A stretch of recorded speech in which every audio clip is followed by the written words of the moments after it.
Peace, it's Brother Polight, and I'm here to talk to you about something very important today. No religion, but it's about this damn devil. I'm not talking to you about the devil with the horns, the devil with the red outfit, or the devil with the tail. I'm here to talk to you today about the devil in the flesh. Milk. Milk is allowed to have 750,000 somatic cells, a euphemism for pus. That's right, pus.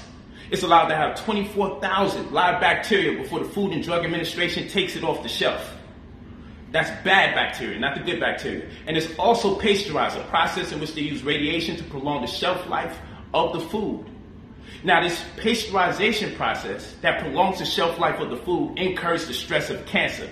Milk also has sulfur-containing amino acids.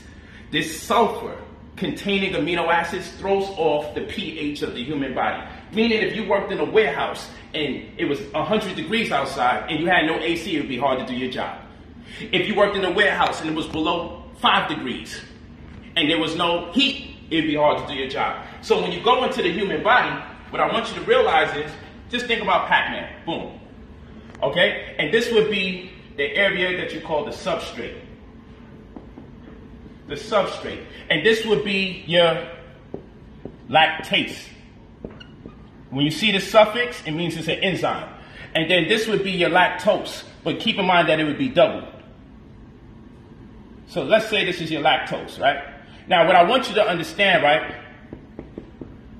But lactose is a disaccharide, so it's 2 forms of sugar, 2 sugar in 1. Makes it even harder to break down. But what I want you to realize is that they have to be alternative. This has to be the opposite shape of the enzyme in order for the enzyme to break it down. But when sulfur-containing amino acids, animal protein, goes into the bloodstream, it destroys the enzyme at the substrate area, so your enzyme winds up looking like this. And therefore, it can't properly break down the sugar that it's supposed to break down. Okay? Because it's destroyed at the substrate area. That's what animal protein does. And when this happens, that means that your blood is too acidic. So what your body has to do is buffer the acidity by doing a process called leaching, which is to scrape calcium from off your bones in order to buffer the acidity. And then the excess calcium goes into the kidneys and it can offset any of a number of diseases should you continue to eat like this. Also, it's going to compromise the integrity of your bone density.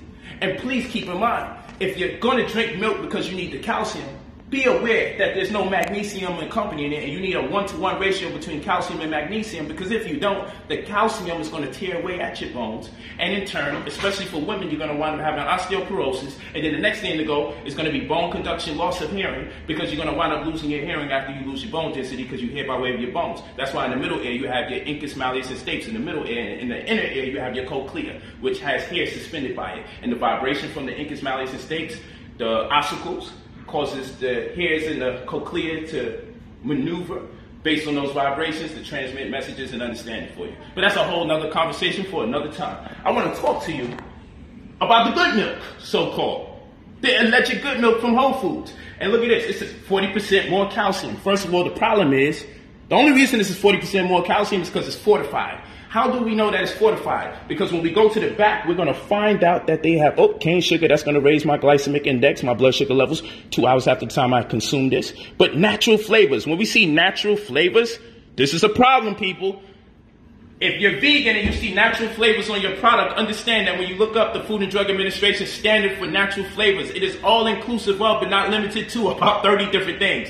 You have eggs. You have meat, you have poultry, you have fish, you have edible yeast, all sorts of things that vegans don't want to consume. But if your food says natural flavors, you may be subject to any of those things.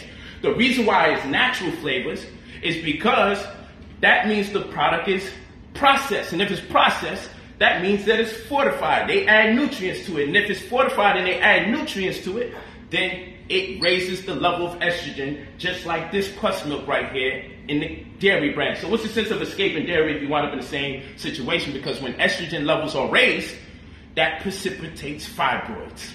Okay? Higher the estrogen, the more fibroids. Just like you eat fatty fish, like salmon, not salmon, salmon or tuna, it raises the level of estrogen, just making you more vulnerable and susceptible to fibroids.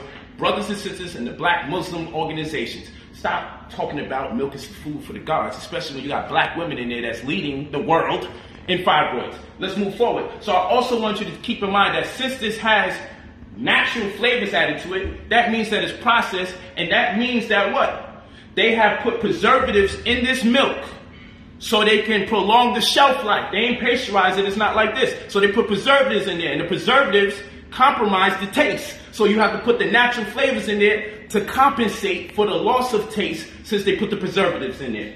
Understand that. If you did get a milk off the shelf, I would suggest this. Milked walnuts, unsweetened, with the only ingredient being filtered water and walnuts. This is not the devil. And we pick walnuts because it has a type of omega-3 in it that nothing on the planet has. Plus it has a great deal of selenium in there and some tryptophan that converts into serotonin that helps you with your sleep, particularly your REM sleep, so your endocrine system can do its thing to regulate your hormones, which are called instructions. But that's another conversation. We're going to make our own walnut milk today. We're going to make our own walnut milk today. And what we're going to do, there's different sugars here. I would say get maple syrup grade B. This is grade A. Grade B has more nutrients, especially during the time of season, but you might feel away because it's like ripping away or stripping the blood from the plants. You might feel the pain when you see the sap coming out the bark of the tree. It hurts you. Date sugar will probably be the most ideal. It's very sweet. That's what we're going to use. Taste-wise, these two would be the best. But then you have stevia.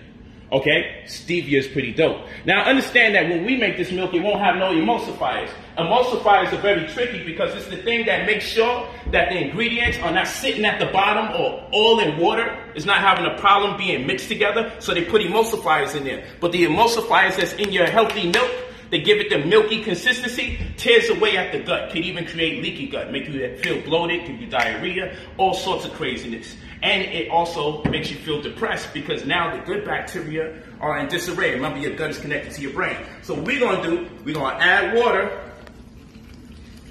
Boom. All we got to do now is simple. We're just going to add water. All right. We got the walnuts, 2 handfuls of walnuts. We put some date sugar in there. The stevia is a quiet taste. It's the healthiest sweetener. You can put it right here on this table.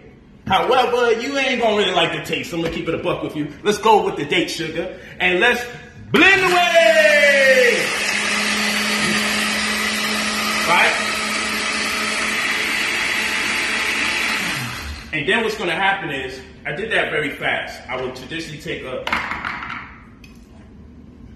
longer time.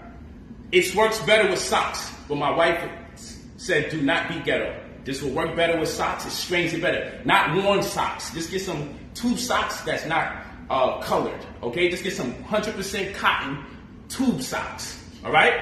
When no one's watching, because people are going to be in their feelings if they see you straining your milk with tube socks. But when no one's looking, I bet you it gives you the best taste. When you are making milk from these nuts, you got to be careful, pause, because you don't want to be in a situation where you could feel the shavings in your throat. Pause. So, right here, we're going to use this strainer. And this is aight. But look at that. It's beautiful. No emulsifiers for consistency. Boom. And I'm just getting us through this process. Like I said, I would have blended for a lot longer. But just for the love to the family out there, this right here is so rich in omega-3. This right here is so good that it's also a prebiotic. It feeds the good bacteria. This right here is amazing because you get the iron that you need from the dates. This right here is great because you also get your tryptophan and your selenium, so it'll make you sleep better. This right here is great because it's also going to build the brain. This is food for the gods. So this is all love to my good brothers and sisters. Like I said, fortified foods means that it has a higher estrogen level. Okay? Dairy, higher estrogen level. All right? So we want to be careful because our women are leading the world in fibroids. And then those fibroids can impose their space or their will on the child if they're conceiving. But if there's no child conceiving, it puts pressure on the pelvic floor and creates anterior pelvic tilt. Gives them back pains. They could damn near die if they do give birth one day in their life. Whole lot of trauma. But that's it for today. And Brother Polight's, well, we're not in the kitchen. Peace out. We gonna talk later.